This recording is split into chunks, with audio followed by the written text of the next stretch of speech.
Coming up on Bobcat Breakdown, the field hockey team faces the defending national champions in a Big East showdown. How will they fare? Also, the men's soccer team has had quite the turnaround this year. What's behind the team's revival? Plus, the women's ice hockey team had a tough weekend, but will they bounce back when the ECAC play begins?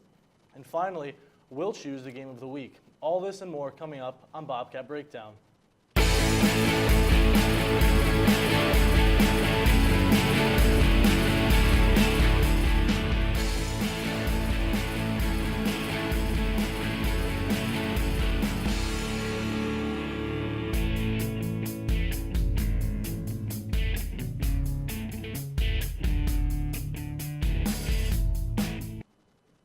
Hello everyone and welcome to this week's edition of Bobcat Breakdown. I'm Phil Akre and I'm joined alongside the freshman duo of Chris Dacey and Drew Feinberg. Guys, how are we doing tonight? I'm great. I'm doing amazing. Guys, let's get right into it. The Quinnipiac field hockey team is in their inaugural season in the Big East Conference, 4-12 overall. If this season ended right now, would it be a disappointment or success? Drew, let's start with you. I'm going to say it's not a disappointment. I mean, a new conference is a new conference. It's a big change for anyone. I mean, even the Big East is a great field hockey program, or field hockey conference, and even having 3 wins in the season for Quinnipiac, I'd say it's not success, but I would not be disappointed with it, at all. I mean, they've performed well, and this weekend they're playing against UCONN, which is going to be tough, the nation's #1 team, defending national champions. It's going to be tough, but if the season ended today, I would say they should not be disappointed with how it's been. I got to agree with you there. Excuse me. The season overall, so far, it's their first season in the Big East, like you said. It's been great. It's had its ups and its downs. Like, for example, they beat Old Dominion, number 19 in the nation. That's a big win for them. They're 3-3 right now in a new conference, especially like the Big East, where the talent in that conference.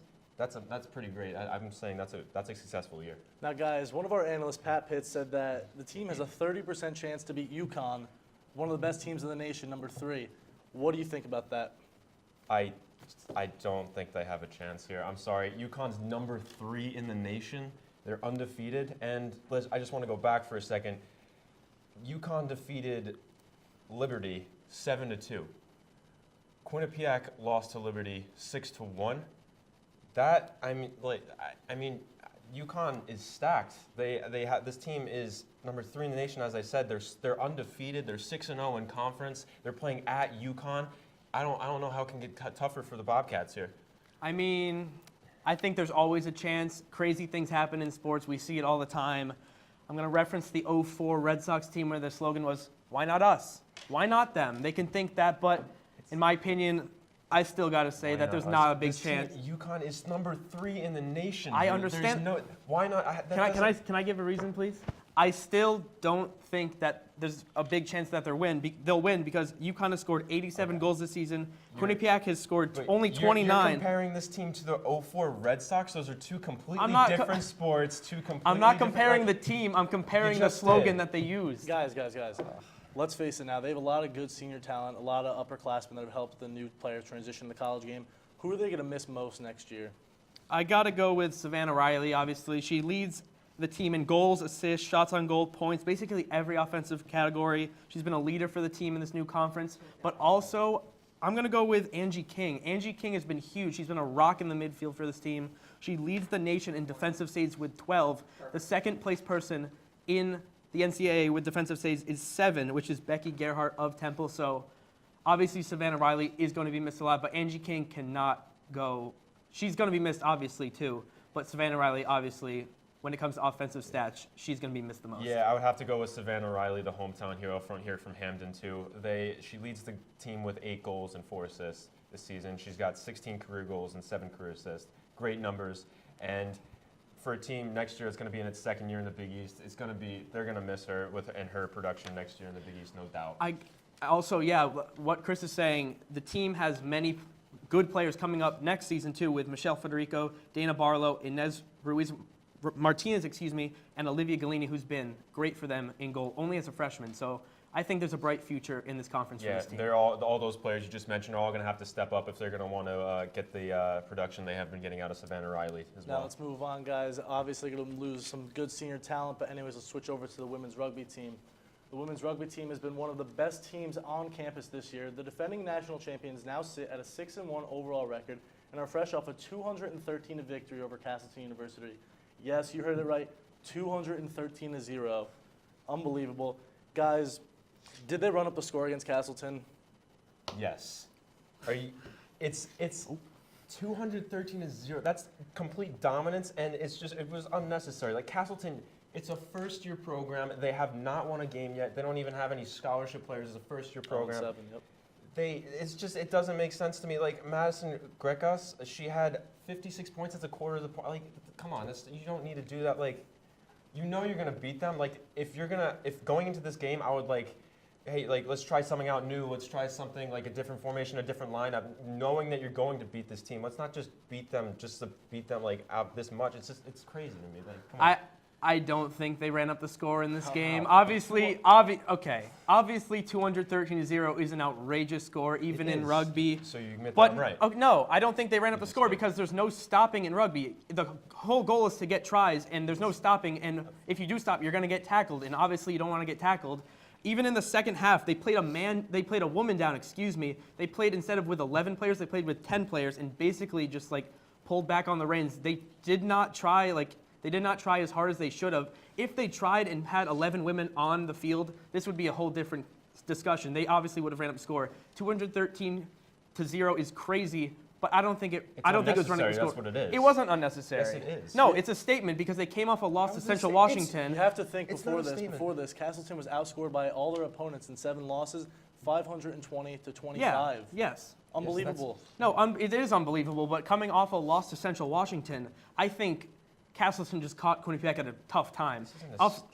It is a statement game. Of course they're going to win. They're 0-8. They're a first-year program. Guys, let's bridge it over to that question, as you just said, Drew. Was this a statement game coming off a tough loss to the Central Washington team, 100%. which they just lost only 19-12? It was a close game. 100%. They had fire in their eyes, and they were looking to take down Castleton, who obviously we knew they were bound to beat. But still, at that high of a margin, obviously it's a statement game. They're showing the other teams in the conference that we're here to play, and that one loss is not going to define us as a team. This is not a statement game. Seriously, if I'm Central Washington or I'm a Penn State team who they just added to their schedule, I'm looking at this like, oh, wow, Quinnipiac just won 213-0. Sick brag. Cool, it was against Castleton.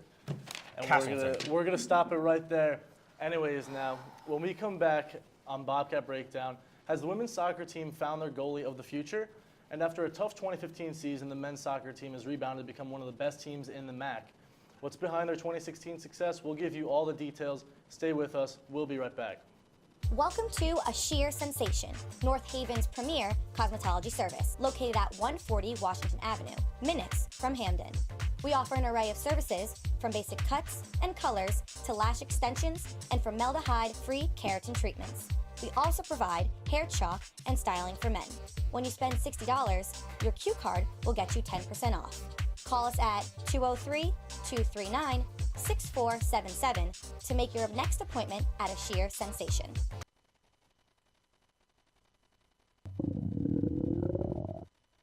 I could really go for a Ray and Mike's sub right now.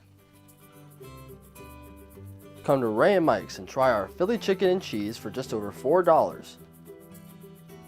Giant cheesesteak subs and mouth-watering boar's head sandwiches for as low as $4.75. Q Cash accepted just a mile down the road on Whitney, here at Ray and Mike's.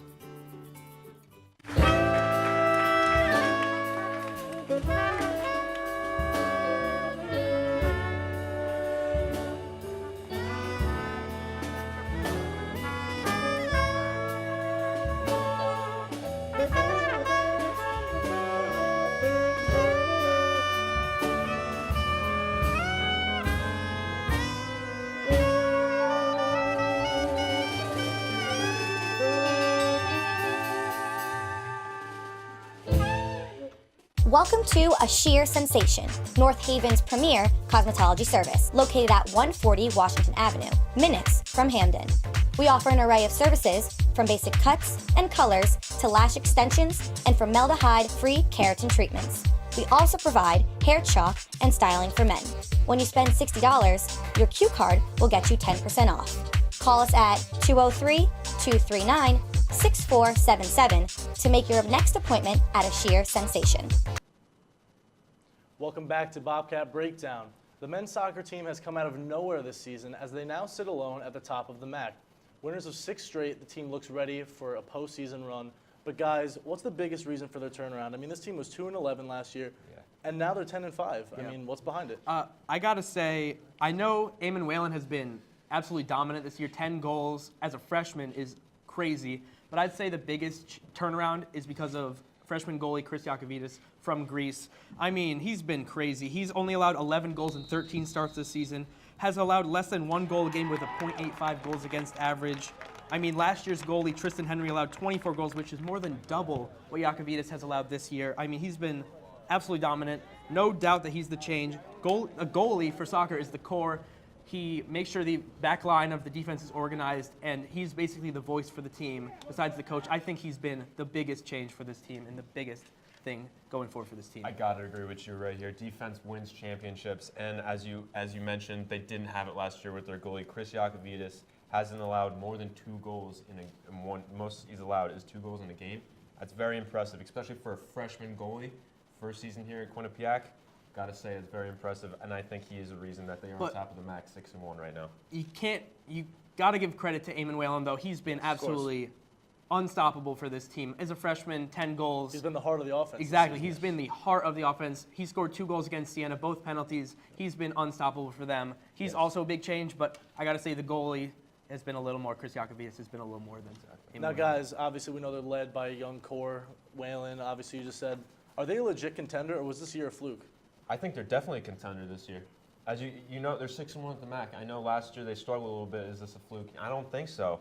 Chris Yakovidis is playing amazing, as we just said, and they have Eamon Whalen. They have a lot of young guys stepping up, but also they've had great leadership from some of the older guys. You know, James Doig went down with an injury Huge recently, injury. but he's being a great leader, even from the sidelines. And then you have Rashawn Daly. He's been great for the offense, and I think that they can carry this and win a MAC championship. I really do think they have a shot at the championship. You know, I hate to agree with Chris here, but I do not think it was a fluke season. Coach Eric DaCosta has brought in great freshmen like Yakovidis, like Whalen, who've changed the whole dynamic of this team. At the front with the attack and the defense with the goalie being Yakovidis, I think even with the experience of the upperclassmen like Doig, who did go down, but he's still like another coach on the sidelines now, building this team. I do not think this was a fluke, and also recruits coming in, seeing the success this year, are going to be even more excited to come and play harder for this team and Eric DaCosta. It's definitely a change for this program, and now it's a winning attitude they have. You have to think, last season they scored 11 goals all season. All season. Whalen has 10 already. It's truly incredible, and as you guys said, they're probably going to go far. Great turnaround. But guys, if they beat Ryder this Saturday, do you think anyone can beat Quinnipiac come playoffs? I don't think so. No. I think if they beat Ryder, I don't see anyone beating them in the playoffs. They've proven that they can beat top-level teams in the MAC. They beat Siena, Marist, Monmouth, 3 of the top 5 teams, not including Ryder, who they are going to play, and Quinnipiac, who sits first. And momentum is huge for this team. They've been coming off wins. I think if they beat Ryder, there's no stopping them going into the playoffs. Well, it's hard to say that no one will beat them, especially because the playoffs are coming up, and the playoffs is it's a whole different league. You know, like these teams are coming to play. They have something to play for now. It's hard to say they will never lose again, or they won't lose again. But it's pretty safe to say if they beat Ryder, they're the real deal this year. They have a great shot going into the tournament. You guys said it. Now, after both Manhattan College and Niagara University lost, Quinnipiac's women's soccer team was ensured a spot in the 2016 MAC tournament. Behind their success has been freshman goalie Olivia Majewski. Guys, she's been great behind goal for the Bobcats. Yeah. Is she the starting goalie of the future for this team? I'd have to say so. And I was on Sports Pause last night. I was talking about the women's team struggle as of late, how they've been letting up leads, let leads go, let teams back into the game at the end of the game. And usually people will go and just blame that on the keeper. But I don't see that with her. I don't see that in this team. I blame the players in front of her, the defense. They got to step up. These subs got to step up in front of them. I really do think she is the goalie of the future. I mean, as you just said, even with the subs not doing well, she still has almost an 800 save percentage. And I mean, I don't know what it could be. It could be a communication issue. She is a freshman. Maybe the communication isn't there with some of the older players. I'm not sure, but I think she's been a rock in between the pipes this year. I think she is the goalie of the future. I don't see who else would take it. I agree. I do think she is the goalie of the future. I mean, she's been great this year. as a freshman, I mean, we're talking a lot about freshmen, her including.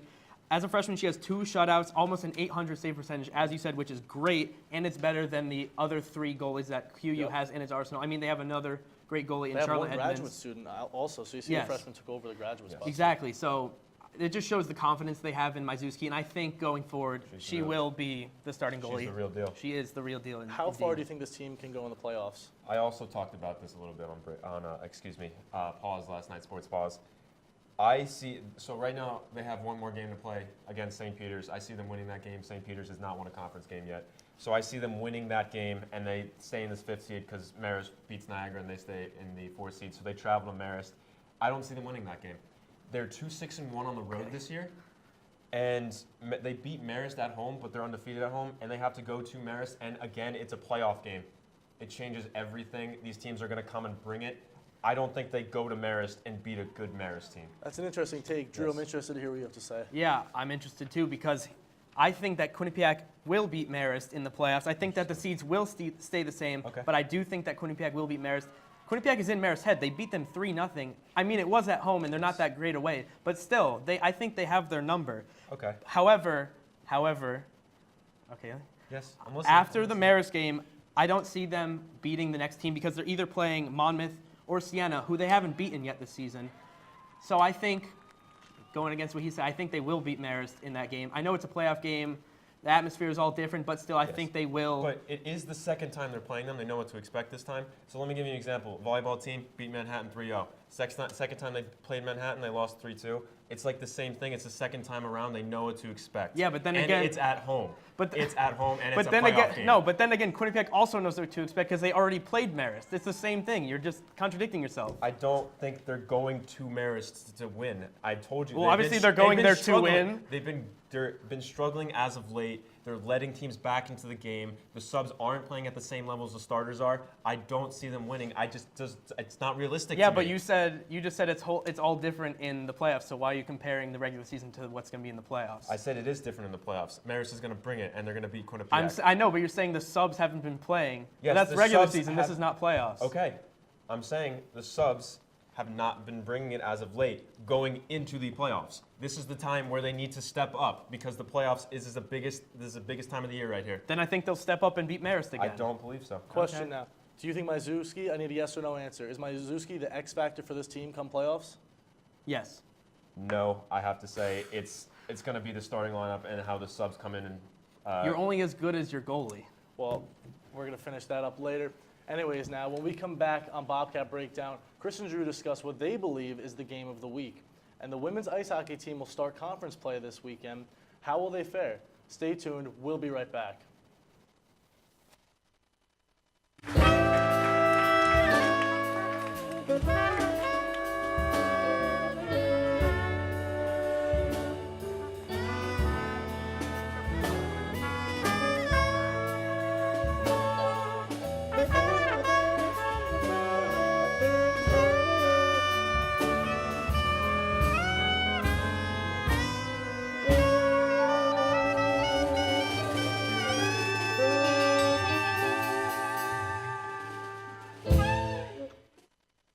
Welcome to A Sheer Sensation, North Haven's premier cosmetology service, located at 140 Washington Avenue, minutes from Hamden.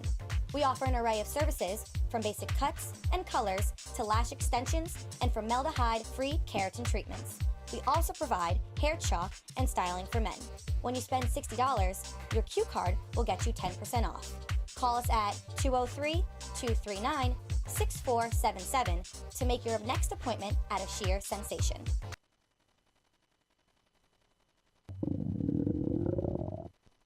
I could really go for a Ray and Mike sub right now.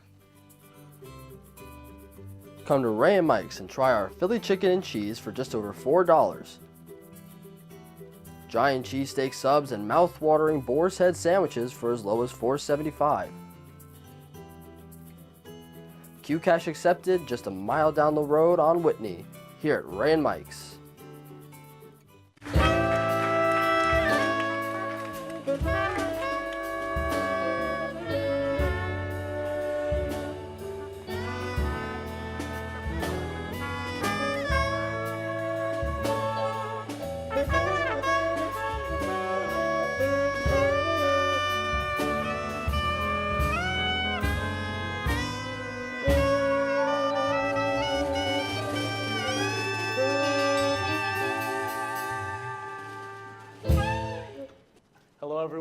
welcome back to Bobcat Breakdown. The men's ice hockey team is coming off a tough 3-0 road loss to Boston University. One of the team's most glaring issues has been their power play efficiency. Guys, you have to take into account right here, they lost a lot of seniors from their power play last year. Has this concerned you, their lack of efficiency when it comes to their power play? No, it has not. I mean, obviously the power play was 0 for 12 in that game, which is not great. Ren Pecknold said it's a work in progress. They did lose a lot of seniors with Travis St. Denis, Sam Annis, and Devon Tays, who were absolutely huge for this team last year. NHL draft picks. Of course. And he said they lost a lot of good players, which is true, and they need to find themselves, which is true. I mean, if everyone is not meshing together, no chemistry, they're not going to produce as well, obviously, and that showed in the 0-12 power play against BU. Also, hockey beat reporter Kirby Paulson, said they just needed to find themselves as a unit, basically. They don't know exactly. It's a transition. It is exactly. Really it is a transition period, and it takes time, and it's just too early in the season to be concerned about that, I think. Chris, what do you think about I also agree with Drew here. I talked to another beat reporter, MJ Baird, and he said that look for Tim Clifton and Landon Smith. These guys have to step up. And he also said that these opportunities are there right now. These guys just need to get the chemistry down and make sure they get these good shots and get these chances down. Listen, it's early in the season still. ECAC So have to play, find their groove. Exactly. Conference play didn't start yet. I want to say they still have time, but they do need to pick it up soon. I think they do eventually get the chemistry down and get the power play to be where they want it. Not as good as last year, though. They have the talent. They have talent this year. They're not going to be as talented as last year. I mean, you have to think, it was NHL draft prospects last year commanding the power play, and now this year it's a lot of transitioning pieces. Exactly. These guys have been thrown in there. Obviously, they probably have some power play experience. They have a lot of power play experience. They've obviously been playing hockey all their life. Obviously, they have a lot of power play experience. I'm saying it's just that they don't have the experience or the chemistry like these guys did last year. I mean, guys, consider this. Tonight, after the second period against UMass, they were 0 for 5 with the power play chances. Yeah. And last year, they were tops in the nation on power play efficiency. Okay. This year, 0 for 12 yesterday. I mean, you have to consider, is it something in practice? Is maybe the Yes. unit as a whole isn't connecting when it comes to the schemes of power plays? I believe that Rand Pecknold will get this power play back into gear, though. It's, like I said, it's still early. I think they have the talent on that power play for it to be successful, to be up there. Yeah, I don't think it's anything of high concern yet. I mean, like you said, Chris, ECAC play is coming up. It's coming up faster than they probably expect, but I mean, it is still really early in the season. Yeah. It is a young team. I think they'll find it come the end of the season. Right now, these out-of-conference games will hurt them in the standings. Like But the it doesn't. The Yes. standings don't matter right now. Exactly. It's so early that conference It's plays. just a matter would- of finding your feet. Exactly. They need, and what they really need to do is get it together for conference play, because that's where it's going to matter the most. at Now, the we're end. talking about early in the season, and Rand Pecknold caused some controversy when he named Andrew Shortridge, the freshman from Alaska, as the starting goalie against BU the other night. Right. And BU is one of the best teams in the country on paper. 11 players on the roster, NHL draft picks. It's not bad at all. Now, some say there's a goalie controversy. In Bobcat Breakdown last week, they said there was a goalie controversy. But do you think that the lack of a solid goaltender, always starting night in, night out, is affecting the defense and the team as a whole? Definitely. I mean, consistency is key. I mean, the defense has to change their game plan There's going still in. a lot of moving parts. on There's a defense. lot of moving parts. I mean, they have to look at each goalie and be like, okay, what is this goalie's strengths? What are his weaknesses? What do we have to change? And if they're changing goalies every game, they have to change The their mentality's their gonna switch mentality a lot. every single game. And I mean, both Shortridge and Truel have been great for the Bobcats so far. I mean, it's both their first season playing freshman and then a transfer from Army. I think they've done well with what they have. I don't think there's a controversy. I don't think they're too concerned with it. I think they're just concerned with what they do on the ice. But I mean, consistency is key for this team going forward. And it's like unfair to the other players, the other starters. Knowing who's behind you defending the net is huge. When you And go if in you every don't- night knowing who's back you there, don't it's go, a different and mentality. if you go into every game not unsure of who's going to start behind you, that's you scary. have to change your own That's game scary plan. to me, because you might not find out a couple hours before the game or the day before a game. You have to prepare yourself. Okay, this goalie's used to this, or communication might be different. Okay, this goalie's used to this goalie does that. It's a completely different game, But also makes you depending think- on which goalie starts. The opposing teams are going to have to study film of both Truel and Shortridge, though. Yeah, so, I mean, you it could could take that be. as an Yeah, advantage. it could be an advantage to them because they don't really know who's starting that game, so they have to watch extra highlights. of each, which I mean, Shortridge doesn't have a ton so far. He's only started a few games, but still, it's got to throw them off slightly. I mean, against BU it didn't really because it was a freshman going in there, and BU has, as you said, 11 NHL prospects, and I mean, tonight against UMass, Truhl had 17 saves and 19 shots, so that's pretty good. I mean, UMass is a team that's not really in the upper echelon, but it's still pretty good. If I was Rand Pecknold, I mean, obviously I wouldn't want those 2 goals in, especially against UMass, who is Hockey East, correct? And Well, they're at the bottom of the Hockey East. Still, but Hockey East is a very competitive conference, and I do think that even though they are at the bottom, he still wants those saves, and I don't know, Another thing this does with the goalie switch, it affects the goalie's confidence. Of course. Like, you don't trust me to start every game. Like, I suck, maybe. I don't know. But the goalies aren't going in with the same confidence. Why is it him over me? Exactly. Why is it me over him this game? Or why is it me this game? Do you not trust me against this team? Was I not good enough to go in about BU, but UMass, I'm fine? It's just not good for the goalie's confidence. Anyways, now, switching over to the women's side of the puck. Puck down. The team tied and lost to a very talented Boston College team over the weekend. While it's still early in the season, it was a tough weekend for the Bobcats. Guys, what did you see from the team over the Boston College series? What does it mean going forward? You can go first. Well, game 1, I thought that was an amazing game for the defensive battle. Yes, it was a defensive battle. Hockey East team up there in the Hockey East. The only game Boston College lost last season was the national championship. Exactly. That's what I'm saying. That's a huge game for this team. To tie that team, Hockey East, at their arena, that's a great game. That's a great game for them. Builds confidence for them, and that gets them know, like Quinnipiac. Hey, they can play with the best here. All right. Well, I think we already knew that they can play with the best, but then the next game they lost 3-2. Or 4-1. 4-1. Okay. I mean, the first game was very promising for Quinnipiac. QU outshot BC 38-23, and Sydney Rossman played outstanding. Yeah. She's been a rock for them all season. Definitely. Exactly. But the second game was a different story. I mean, I think that BC basically just outskated the Bobcats, especially in the third period, where they led up the first 2 periods, Quinnipiac was with Boston for the College. most part. For the most part, but Chris, they were down 2-1 going into the third period. Chris, you said that the 0-0 tie built confidence. How would that build confidence if they lost 4-1 the next game? Well, like I said, they were in the game for the first 2 periods. They had an injury to Danielle Marmer. Concussion. In game 2. Yep. She got it was a brutal hit. So that affects the team. Going into that. Because she doesn't get that much playing time either. You have to think about. Yeah. So, but any injury like that, especially one, she was down on the ice for a good amount of time. Yeah. That affects the team emotionally. I was at that game. When she got up, she couldn't. She stumbled back to the ground. Correct, Trainers had to come out and get her. Drew and I were at that game too. Yeah, it was a brutal hit. It was a brutal hit. But you're right, though. They did play up to par with Boston College, Yes. but then really, after the second, they were just it was way like too fast. middle of the second into the third period. I just think that BC outplayed them. I think that Quinnipiac basically, when they gave up that third goal, put their heads down a little bit and were like, okay, like this is what's going to happen. But then BC just turned on the Jets, scored a fourth just goal. overtook it. Both the third and fourth goal. The third goal was a shorthanded goal. It was a 5-on-3, which was just the defense was not there. And then Now, guys, this weekend they play their first ECAC games, which begins a huge stretch of conference games. First they got Yale, then Brown. What are your expectations for the team heading into conference play? Well, I think they're pretty good. I think, especially with that coming off that BC win, it's a huge win. Obviously, it's a non-conference game, but going into conference play, I think they're going to do great. They were 16-2-4 last year. I expect them to do better, or as good, if not better. Clarkson's really the only. that's what I was going to. Yep, exactly.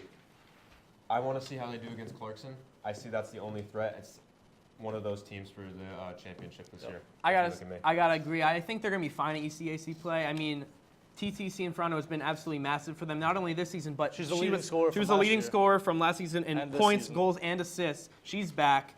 I think as you said, I think the only threat is Clarkson. They knocked them out of the tournament last year. I mean, they are definitely the biggest threat in the ECAC. I think that's the only problem for Quinnipiac going into ECAC play, but I think they're going to be just fine. They're going to need that leadership from. They're going to need Samoskevich Yeah, and I was about to say that. because they've been targeted by other teams. They need that leadership, and they need other players to step up around them because those teams know, hey, you stop these players. Cianfrano and Samoskevich were both held with no points in the BC series. They're going to have to step it up going into conference play. They're going to have to play huge.